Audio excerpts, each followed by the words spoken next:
We studying college basketball when we talk about the before mentioned Coach K. Jay, I got you, Jay. I know you supposed to do the lead in. However, when it comes to college basketball, I want you to talk first because you're a little more into these weeds than I am. Coach K, 42 seasons at Duke. He ended his coaching career almost 80%. When you think about 80% coaching, to coach at somewhere for 42 seasons, almost winning 80% of your games is outrageous. 5 national championships, 13 Final Fours, 15 ACC tournament titles, 13 ACC tournament regular season titles, 3 Coach of the Year. That's Naismith Coach of the Year, 5-time ACC Coach of the Year, and folks, 1,170 wins all time. Jay, that is Coach K resume. What say you? It's hard. You read off all the accolades and they do, they are mind blowing to the point where, this run, which we talked about in the last segment, which when you package it a certain way was quite impressive. That breaks the tie he had with the great John Wooden for most Final Four appearances. I mean, Mike Krzyzewski, I guess, say his name one time just to throw it in there and prove I can't say it. But, everybody, it's almost like guys like LeBron, Kobe, MJ, when you know guys by their first name or something, you don't have to say their whole name. You say the one name, yeah. About the coaches who, think about, you can see like a handful of players that have that. You don't see that with coaches really. Like some of the other great college ball coaches, like, talk about John Wooden, Dean Smith, Jim Boeheim, Roy Williams. None of those guys, it's Coach K. Like, and when you think about college basketball, when you think about Duke, one of the first names that comes to mind is Coach K. Right. When you think of ACC basketball, Coach K been coaching Duke for 42 years, and like North Carolina's got perhaps just as rich a basketball tradition, but even like that's Dean Smith, that's Roy Williams, and you can sprinkle in, there's some other folks in the middle there, I believe, that you can throw in. But like through all of that and through, the other Tobacco Road schools, Wake Forest, NC State, and then, the list goes on the ACC, the one constant has been Coach K. And when you also combine the fact that, and you can probably speak to this more than I, but the what he's done with the national team, with the Olympics and all that, that only makes it more impressive, because it's one thing to be in a college program and deal with these young men, and it's another thing to venture out into the professional ranks and deal with all those personalities and all those egos. That's a whole different ball game. I think that's one of the more impressive things he did in his career. And the other thing that's really impressive, and I think goes beyond the all the accolades and championships and all that, is we saw college basketball underwent a little bit of somewhat of a paradigm shift the past 10, 15 years, because before one and dones, you had coaches would be able to bring in these guys and they had a chance. They knew they was going to get them for 3 years or whatever it was, so that you could bring these guys in, develop them, create these real long-lasting, strong bonds. And he did that. You talk about some of the All-Americans he had. You talk about Grant Hill. You talk about Elton Brand, Christian Laettner. Jay Williams even goes into, early on in the millennium when it was, J.J. Redick, Nolan Smith, the guy who's going to take over next year, John Shire, all these guys. And then when it transitioned to the one and dones, it all of a sudden looked like, Coach John Calipari was the best thing smoking. And it felt like he really had the upper hand, when that came around. But eventually, Coach K jumped on board and he started getting all these guys, and then I think one of the first names I'm thinking of is, Jabari Parker. We don't think much of him now, but he was one of those early one and dones that Coach K got. And then, Kyrie Irving, Yeah. Jahlil Okafor, Mhm. Jason Tatum, Brandon Ingram. And then you talk about the three guys he had a couple years ago, Zion, RJ Barrett, Cam Reddish. So when you look at Coach K, you coach a sport that long for, over 40 years. And we also have, he won some games for Army where he played college basketball, I believe.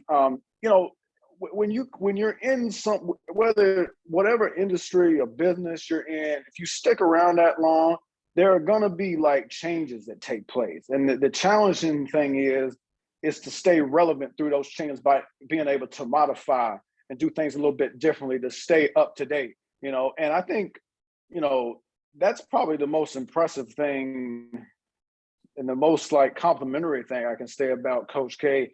He stayed relevant and he stayed at the very top of his game when the game changed and you had to do things a little bit differently.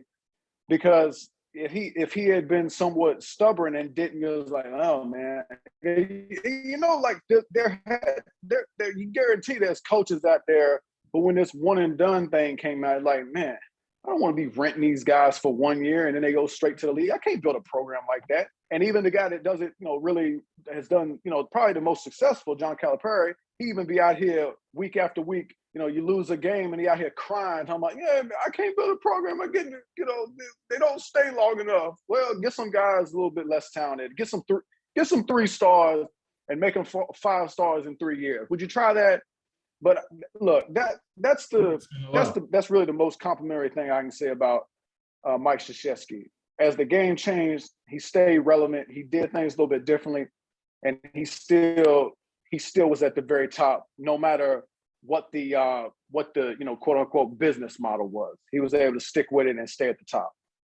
Yeah, I agree, man. I would say he what you would call a chameleon. When the game changed, he changed with it. Even though he was a bit on the older side when the one and done started coming through, I agree with you. He said, "Hold on, John, hold my spritzer," or whatever it is that he drink. And he went and started. And it's almost like that era was waiting on Duke to join it so they can get in on the Duke praise. So because as soon as Coach Krzyzewski said, you know what, let me try the one and done thing, it just started flooding in. And then Coach Calipari down there like, yo, hold on, this is supposed to be my thing. All right, I see what we're doing here. But what I wanted to say, to your point about Coach K playing basketball, he played at the Army institution, I think they call it, from 1966 to 1969. He was a point guard. And then he went on to start his coaching career in 1974. So from 74 to 75, he was an assistant coach for Indiana. And then from, the 5 years prior to him getting to Duke, he was the head coach from 1975 to 1980 of Army. Then, 1980s, his run started with Duke. One of the interesting things I thought was interesting, right? So in tournaments, so in the NCAA tournament, he's 101-30. All right, cool. In the NIT, you want to take a guess what his record is in the NIT? No, I don't. I don't. Yo, he's 2-2. So think about this. He's been coaching for 47 years. And he only been to 4 NIT games. 4. To me, that's impressive. Like 4 to 7 years. That means he either was in the tournament or he was at home. Like he wouldn't mess around with the NIT. And then in the ACC tournament, 65-22. So he was pretty dominant with that. I want to shed some light on his Army career because I think, me being a military guy, you being a military guy, I think it's important to know, like, when those guys coach those universities, the Navies, the Armies, the Air Force, man, that is probably the most unglamorous job you can have because it's like the only time the game matters is when you're playing each other. So when Army's playing, Navy playing Air Force, whatever, if Army is playing Duke, no one gives a rip about Army. You know what I'm saying? So he picked his bones, right? He went to Army, graduated, then he came back and said, this is my alma mater. I'm going to coach it for 4 years, made something out of the program clearly, and then he got that promotion to Duke. So I think it's something to be said about that. Being, starting there and then seeing what he did with Duke. And then to what you said about, I think the point you made about change is the biggest. The fact that 42 seasons, he had to just keep reinventing himself, Young coaches coming, older coaches leaving. The guys he started with, they gone in 15 years. He's still here. I'm talking about guys like at the top of the game too. I'm talking about like Roy Williams. Like you said, like guys like there's another name you said that I was trying to remember. But it is guys that we looked at as legends that came and gone, and Coach Krzyzewski was still here. Now, to the point you made about USA basketball, and I think for me, this is probably the biggest feather in his cap, and I'm gonna tell you why. You think about where Team USA was when he took over as the head coach. We was in this situation where like we wasn't winning at the top like we was accustomed to. We kind of was a middling country basketball team.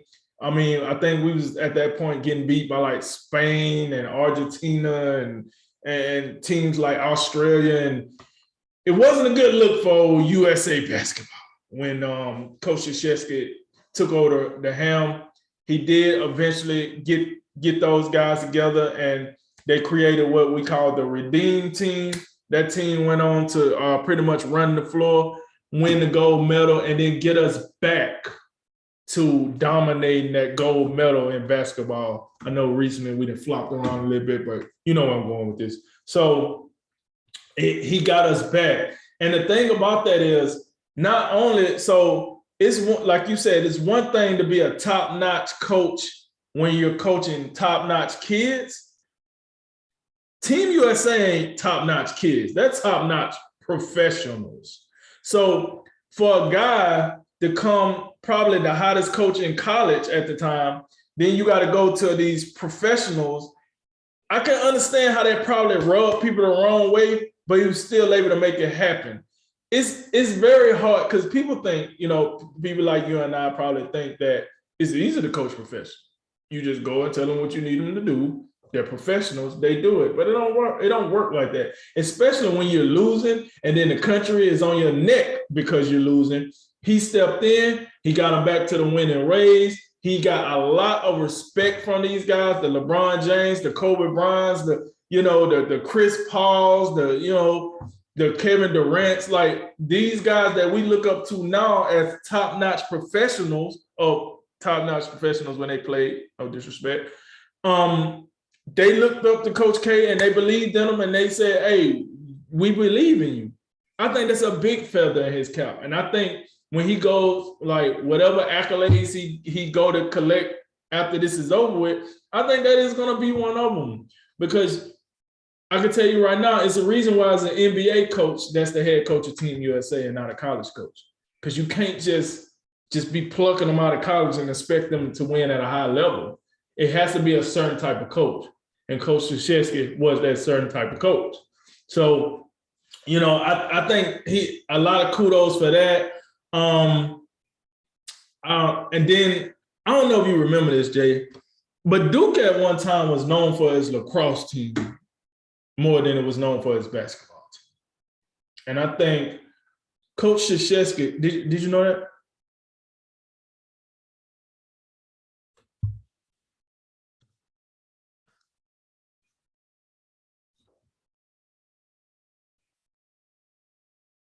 Are you talking about, is that the sexual assault thing that Yeah. you're talking about? Okay. I mean, I guess the lacrosse team was pretty good though. Like it was good on its merit, and then the sexual assault thing started. So the reason I brought that up because it was a point in time where that lacrosse team, because how good it was the popular sport for the school. It's kind of why when you talk to people from North Carolina, Duke is considered privileged upper class, and North Carolina is considered, lower class, more Blue collar. Blue collar. And that's why, because that it started with the lacrosse team, but Coach K was able to come and change. Like, listen, we ain't no lacrosse team. Go ahead and get them on out of here. We're gonna play this basketball. We're gonna win at a high level. So I think those are some of the things that when I think about Coach K that pops out. We know he's phenomenal. He was a hell of a basketball coach. That we already know. But I just felt like there was some other nuggets that I wanted to throw out there about Coach K that I thought also would help form his legacy as well.